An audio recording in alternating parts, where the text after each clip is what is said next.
Okay, in the last couple of days, there's a documentary being released by Al Jazeera that accuses players of match fixing.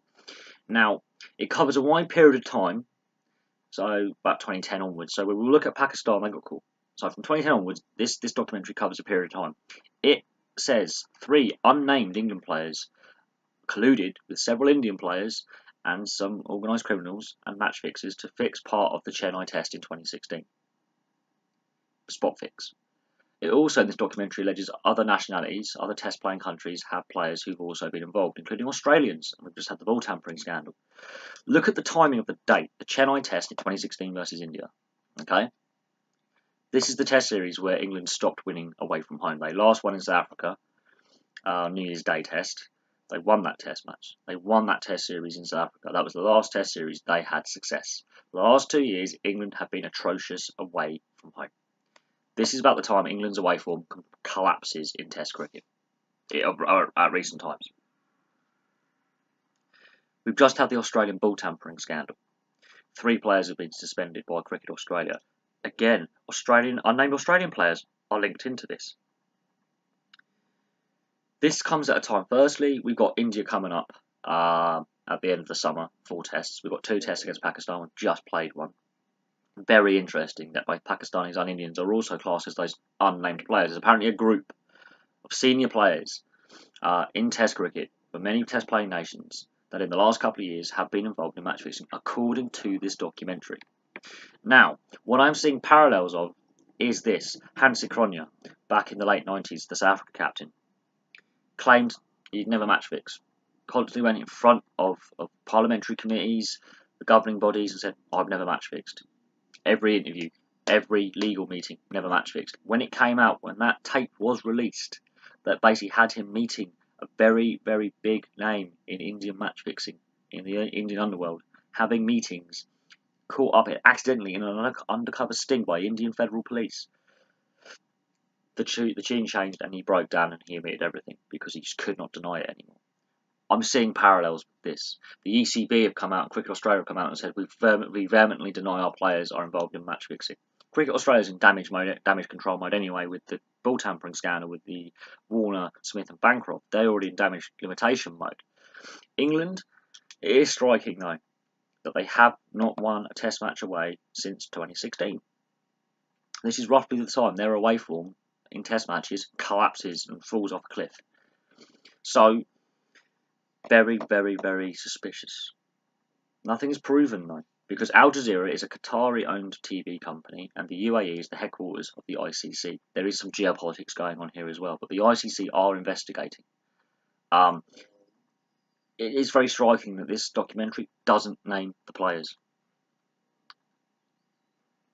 for whatever reason, but it's claiming there's very strong evidence that these players are complicit in spot and match fixing in cricket.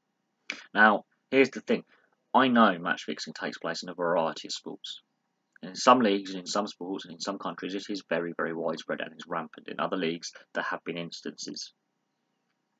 I can look at the 2006 Jazeria match fixing scandal, the Turkish match fixing scandal, the Greek league, the German league, the Spanish league, the French league with Marseille back in '93. We can look at South American football.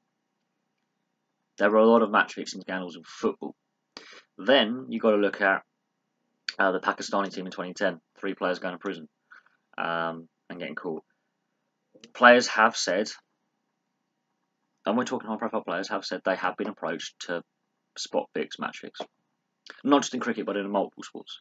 There's even allegations that Wayne Gretzky took money to fix games in the NHL. Completely unproven, but they are there.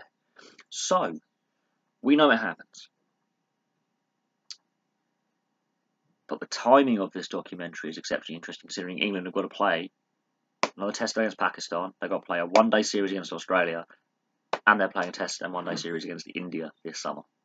And all those nations, including England, are implicated in this alleged match-fixing plot. But place your thoughts below. It's very interesting that they are unnamed. The ECB statement is they completely deny everything. Joe Root's furious.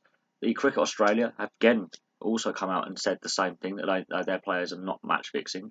But with the cricket ball tampering scandal against South Africa, there's concerns that the Sri Lankan cricket authorities have come out and said we also are not happy with these alleged allegations. Where's the official proof? There is a taped recording used in this documentary from a well-known Indian match fixer who's linked to the Indian Mumbai mafia, and that's used to sort of specify the Chennai test. They're very keen to mention this Chennai test in this documentary. But we're going to leave that there. Place your thoughts below. Do you believe there's any credibility to this story? There probably is. There probably isn't. There's about a dozen players plus, 10 to 20 players allegedly involved in this match fixing ring. Allegedly, because again, this documentary does not name a single one of them, just says they're senior players in the test sides that have before been mentioned.